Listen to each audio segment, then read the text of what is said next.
कामाख्यानगर उपखंड सांबादिक संघ पक्षर स्थानीय गुंडीचा नालीस्थित खद खदीठारे वन महोत्सव अनुष्ठित हो उपलक्षे अनुष्ठित कार्यक्रम रे सभापति शुभमय नंद अध्यक्षता करी आगामी दिन में जंगल रे किपरि निया को आयत कर गछर जत्न नेबा सहित उपखंडर विभिन्न ग्राम रे थिबा जल समस्या को प्रशासन सहायतार समाधान एवं सांगठनिक धारा संघ किपरि मजबूत हो पारिबो से उपरे गुरुत्व देबाको उपस्थित सदस्यों को परामर्श देते।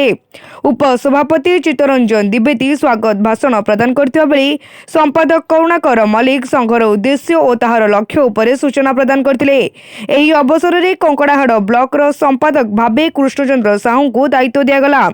संघर साधारण संपादक प्रकाश कुमार पात्र धन्यवाद देते।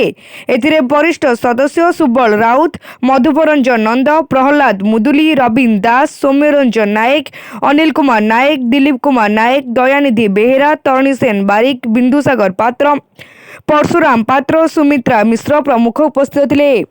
आगामी दिन यही कामाख्यानगर उपखंड सांबादिक संघ केमती मजबूत हम से विषय आलोचना है। आम सभापति बहुत उत्साह करते।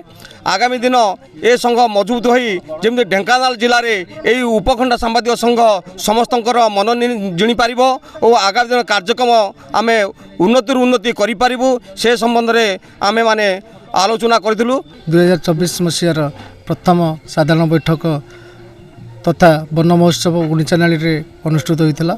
एथिरे विभिन्न आलोचना करा जायतिला।